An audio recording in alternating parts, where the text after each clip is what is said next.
Bullshit. Pretend for a moment we've entered a parallel universe, free of bullshit and full of bold solutions. That's what the No BS Marketing Show is all about. I'm your host, Dave Mastovich. Our guest today is Ken Staut, CEO at Growth Fountain, an SEC-registered funding portal where individuals can come together to support entrepreneurs and small businesses across America. And you know, this show talks a lot about entrepreneurship, leadership, and communication. So Ken is going to be a fantastic guest. Ken, welcome to the show. Thank you, Dave. It's great to be you. Ken, I definitely want to learn more about Growth Fountain, but first, let's start by having you walk us through your educational background and your career journey. And our listeners are going to immediately think you're another ringer because you're from Pittsburgh, but we didn't realize that when we first met. So everyone will think you're a ringer because it's a Pittsburgh-based show. But walk us through your educational background, your career journey, and how much you love the Steelers. Oh, well, it's certainly, when I introduce myself to people in New York and they ask, where I'm from, and I say, well, I'm from the city of champions, of course. And nobody tends to disagree with that. So we've got, we certainly have a good dynasty from a sports perspective. Now, my background, I grew up in the South Hills. I'm from Mount Lebanon, and I went to college at a small liberal arts school in South Central Pennsylvania called Dickinson College. And at Dickinson, I majored in economics, and I knew I just always wanted to go to Wall Street. And I didn't really understand, maybe from a young age, exactly what Wall Street was and how sort of the assistance of capital formation for businesses worked, and really what that machine did. But I knew that it was exciting, and I knew that that's what I wanted to be a part of. And so right after graduation, I joined a startup hedge fund in New York called AM Investment Partners. And obviously I knew nothing right out of college. And, as I progressed down that career path, some of the challenges that you have when you're an early employee in a business that typically requires a certain skill set is you don't get the love and attention that you need to fully develop. And so I quickly realized that I needed to really educate myself, and took on, I took the CFA exams and became a chartered financial analyst, and then knew I should go to business school. So I went to Columbia Business School, really developed a very good education in and around analyzing what makes a good business and how to make investments in good businesses. From there, I went to a pretty large hedge fund called Schultz Asset Management in New York, and they ran distressed, event-driven, and special situation strategies. We ran about $800 million. And I did very well. I just took to it. I liked it and became the senior most investment professional within a year and a half. And of course, in a year and a half, the financial crisis hit. and this was now late 2008, early 2009, and Schultz just sort of suffered the same plight as all other financial institutions. Of course, the performance struggled, but all investors needed cash. So they withdrew everywhere they could. And Schultz was not immune to that. And I found myself in April of 2009 joining the ranks of the unemployed, and sort of perceiving that this was the investment opportunity of a lifetime, but you couldn't get a job anywhere. And so luckily, I was incredibly ignorant and naive and had no idea how difficult it would be to start a hedge fund of my own, but figured that that's what I had to do because this was an investment opportunity of a lifetime. I couldn't find a job somewhere else. And so I co-founded a firm called Tiburon Capital Management, and it was based in New York, and we were going to run event-driven, distressed, and special situation strategies. And I'll sort of use a Howard Marxism here, who's a very famous investment professional, who says, of all the alternative histories that could have occurred, our path was probably the least likely, but it did lead to some modest success. We were able to raise some money. We raised about $52 million. We outperformed our peers and benchmarks and ended up being acquired by a company in Atlanta, Georgia, called Gray and Company, and they were a pension endowment advisor. And that happened on August 15th, 2013. And that's the day that I started Growth Fountain. And so Growth Fountain, as you mentioned earlier, we're an SEC registered funding portal. And what happened was, as I think it was Rahm Emanuel who said, never let a good crisis go to waste. And, if there's one good thing that came out of the great financial crisis of 2008, 2009, it's that Congress convened in desperation and said, lending has ceased from banks to the small business community in this country. We need to update these antiquated securities laws, and we need to do it now. And that dysfunctional administration in Congress, seemingly probably just as dysfunctional as it is today, Congress and both the House and the Senate were able to rally around this new law that's called the Jobs Act, and almost unanimously voted for it. And it was signed into law on April 5th, 2012 by President Obama. Of course, the SEC took 4.5 years to finalize the rules, and it just went live last year. But it does two things that really revolutionize securities law. I mean, just if I take a step back, if you walk down Main Street in any town across America and you look left, you look right, and you see myriad local businesses, it's your favorite restaurant or bar, the accountant or lawyer who's hung his or her shingle, and we just take for granted that these businesses exist. We've never been part of their struggle to raise money. We've never been able to participate in the upside. And that's because when this Securities Act, the SEC was created in the Securities Act of 1933, it came out of this era in the Great Depression when, snake oil salesmen and were phoning people and selling them false securities, right? So there was all kinds of fraud and lack of investor protection. And so the SEC said, enough. If you're going to invest in private companies, you need to be rich. And companies cannot publicly advertise their fundraise because that could lead to a lack of investor protection. So fast forward back to my story here. The Jobs Act does two things. First, it says you no longer need to be rich. Everybody in the world can now invest in America's small businesses and entrepreneurs. And second, companies can now publicly advertise their fundraise. And that brings the internet into play. And sorry, I'm going off on a little bit of a ramble, but the story. This is awesome stuff. All right. There's a story that punctuates this concept of public advertisement. It doesn't sound like a big deal, but a few years ago, there was a small company in upstate New York called Milk Thistle Farm, and they actually provide a lot of the dairy product to a very prestigious New York-based restaurant chain called Momofuku. And Milk Thistle was at a farmer's market.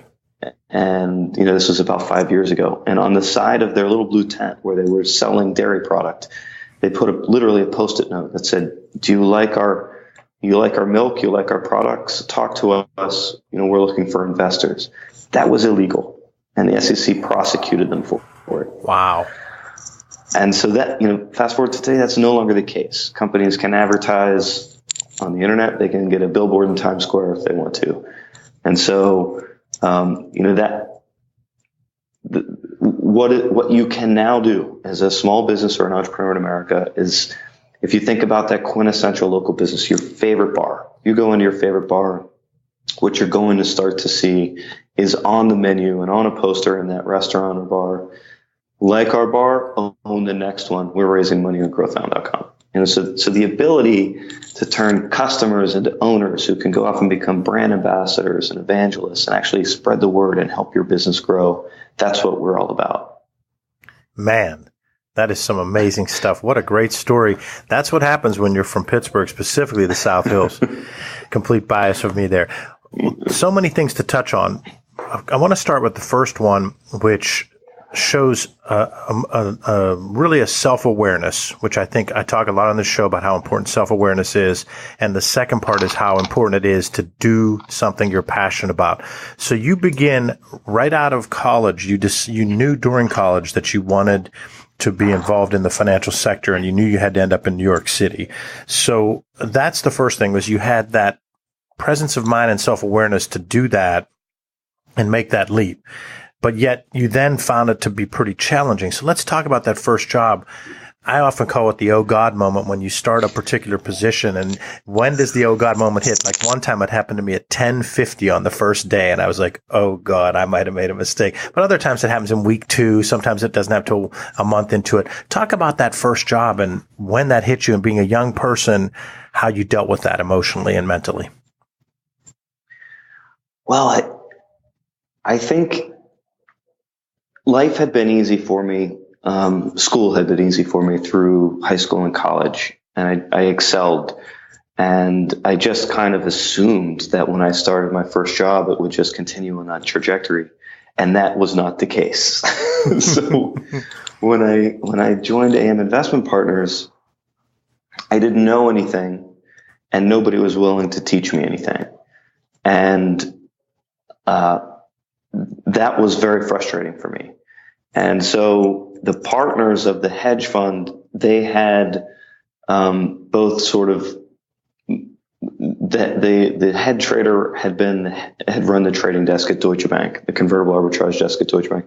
The guy who sort of ran the firm, he had run the sales desk at the convertible arbitrage sales desk at Deutsche Bank. They were, wrapped around 30 years old or something, and they had been doing very well at Deutsche Bank, and they decided it was time to start their own hedge fund and brought me on sort of as an intern initially, and that turned into a junior analyst role. But, the atmosphere and environment where they came from was that junior people got hazed. And the highest and best value that someone who doesn't know anything is to go get coffee. Right? And so I found myself in this environment where I was sort of stuck getting coffee for the desk, washing the partners' cars and moving furniture to Long Island and doing all these things, which I was totally fine with. But, sort of what I thought the fair exchange was for that kind of, behavior, the tit for tat, was that they would teach me something, that I wouldn't be stuck in that, hole forever, where my highest and best use was to just, be an errand boy for them. And that's when I realized I wasn't going to get the education there that I needed. And I needed to, do what I could to advance my own education. But you mentioned at the beginning of the call that I was going to have to explain at some point where I was the bullshit employee. This is that place. Great. Let's go for it. And it's not that I didn't want to be extremely value added. I didn't know how. And that just led to a terribly frustrating experience where it felt like I was spinning my wheels a little bit. And I'm sure from their perspective, they could sense some of the frustration and wasn't being super value added. And so collectively, after I was there essentially from November 2000 into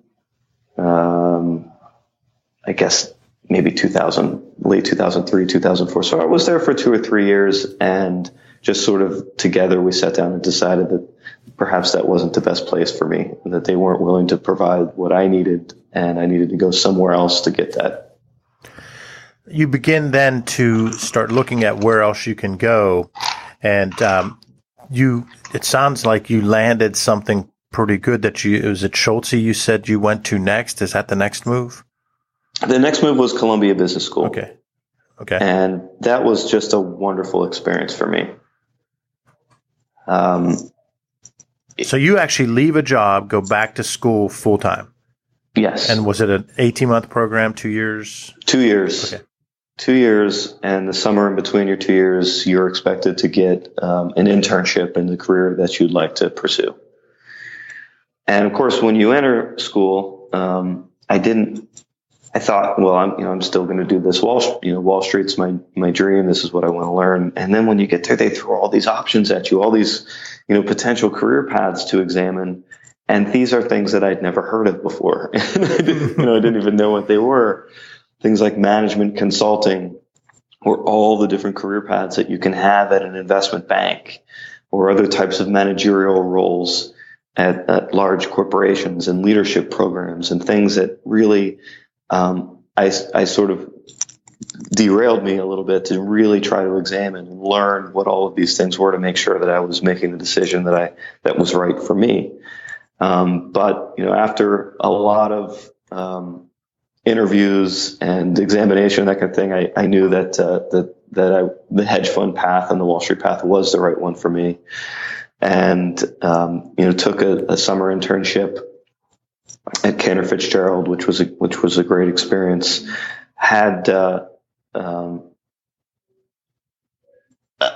I'll tell this story, but I won't name the professor just because I'm not sure if he'd want it to be named. But my first day of class, and this turned out to be my favorite professor I've ever had, and he taught statistics, and he said, I've never failed anyone in my class, not once, not ever, and I've been teaching here for 15 years. And he said, I've had students ponder, what would it take to fail this class?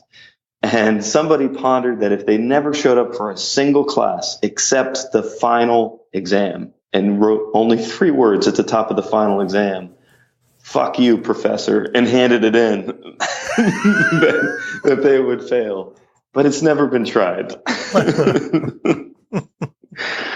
And so, made my way through school. And at the end of business school, people that were going for big employers, Wall Street banks or big consulting companies, they all received offers very early in their second year. So they sort of knew they had the comfort of a job. And when I graduated at a hedge fund, they don't hire on campus early. They hire when they're ready to hire. And so I made, the bold decision at that time was that I wanted to travel around the world, without the comfort of knowing that I had a job to come back to. So I took 3 months and did that, and then came back, and really just sort of the timing worked out well. And I did get that offer from Schulte. And Schulte is really the place where I cut my teeth and really learned how to analyze, what makes a good company, and how do you.